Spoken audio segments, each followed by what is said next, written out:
से कि आप किसी सब्जेक्ट में फेल हो जाते हो, SYCT लग जाता है, SYCP लग जाता है। बट जो स्टूडेंट्स पार्ट एडमिशन लेते हैं, इंप्रूवमेंट करते हैं, 2-3 सब्जेक्ट के एग्जाम देते हैं, उनके लिए अप्लाई करना पड़ता है मार्कशीट के लिए। हाय गाइस, इस वीडियो में बात करेंगे जो भी स्टूडेंट्स आप लोग अगर एनआईएस का ऑन डिमांड एग्जाम्स फरवरी में दे रखा है या मार्च में देने वाले हैं, तो आप लोग के मार्कशीट्स कब तक आपके हाथ में मिल जाता है, कब तक ऑनलाइन मिल जाता है, कब तक डिजी लॉकर मिलेगा, ये सारे डिटेल्स में समझने वाले हैं। अगर आप मार्च में एग्जाम्स देने वाले हैं, तो अगर अभी तक आपने एडमिशन नहीं लिया है तो कैसे लेना है उसके बारे में बात करने वाले हैं। ये सारा समझने वाले हैं, ठीक है। जब आप एनआईएस के एग्जाम्स देते हैं, ऑन डिमांड हो या रेगुलर एग्जाम्स हो, तो आपका जो रिजल्ट होता है वो एटलीस्ट 1.5 मंथ लग जाता है आउट होने में। इतना टाइम एटलीस्ट तो लग ही जाता है। ये ऑनलाइन अवेलेबिलिटी है, ठीक है। ऑनलाइन आ जाने के बाद से ऑलमोस्ट 1 मंथ लग जाएगा आपका, आपके हाथ में मिलेगा। ऑन डिमांड एग्जाम्स में आपके हाथ में आ जाता है मार्कशीट, तो ये बाई पोस्ट आ जाएगा, ठीक है।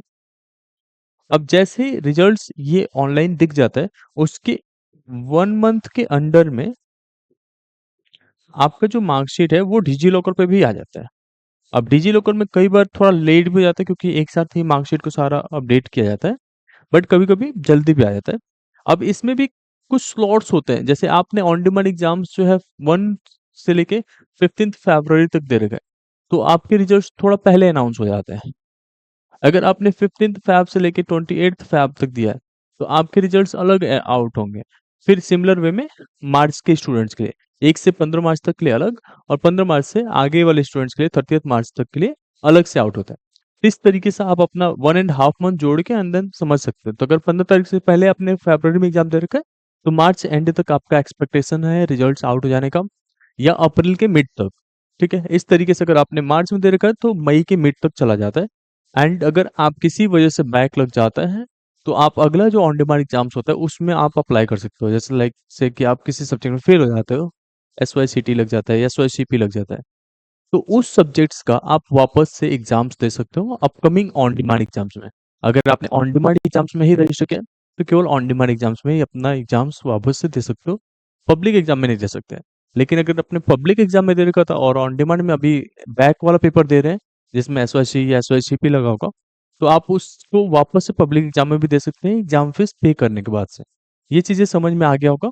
अब इसमें एक कैटेगरी के स्टूडेंट्स होते हैं जिन्होंने TOC ले रखा होगा एडमिशन लेते समय।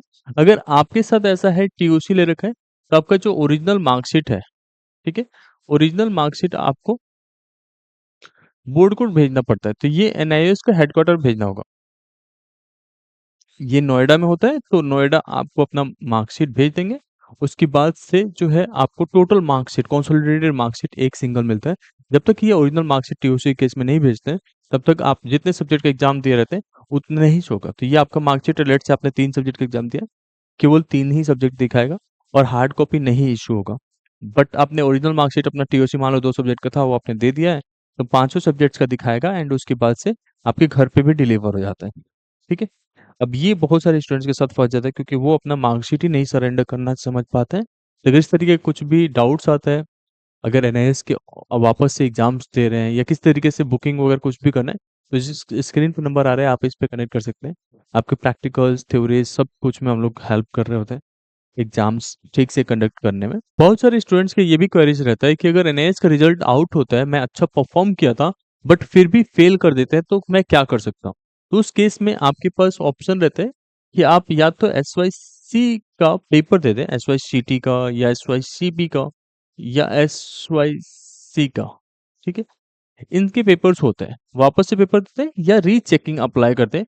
रीचेकिंग में क्या होता है कि आपके मार्क्स आपके नोटबुक में कितने मिले हैं, किस क्वेश्चन पे कितने मिले हैं, वो हो जाता है। रीवैल्यूएशन में आपका पेपर वापस रिवैल्यूएट कर दिया जाता है।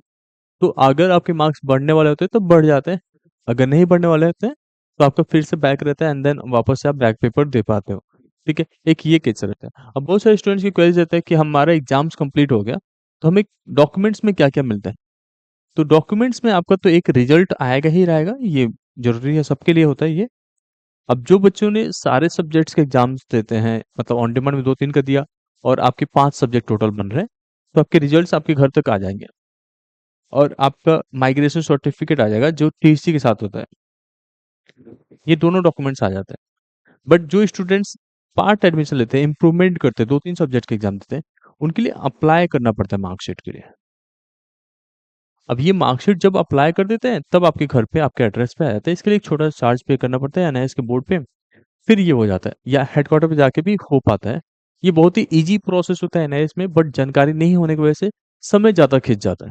तो अगर इस तरीके का कोई भी डाउट्स रहता है या कोई सर्विसेज़ इसके रिगार्डिंग चाहिए, तो आप जो नंबर दिए जा रहे हैं, इस पे आप कनेक्ट कर सकते हैं, व्हाट्सएप पे अपनी क्वेरीज़ पूछ सकते हैं। आप एनआईएस के ऑन डिमांड एग्ज़ाम्स मार्च में डेट बुक करना चाहते हैं, तो भी आप इस नंबर पे कनेक्ट कर सकते हो, हम लोग आपको गाइड करेंगे। बाकी अगर जो स्टूडेंट्स अक्टूबर में एग्ज़ाम देने वाले हैं 2025, तो 28th of February last date था। उसके बाद से 700 लेट फीस के साथ 15 मार्च तक आप एडमिशन ले सकते हो। उसके बाद से एडमिशन नहीं हो पाएगा, ठीक है? होप इन डेट आपको ये वीडियो पसंद आया होगा। Thank you so much.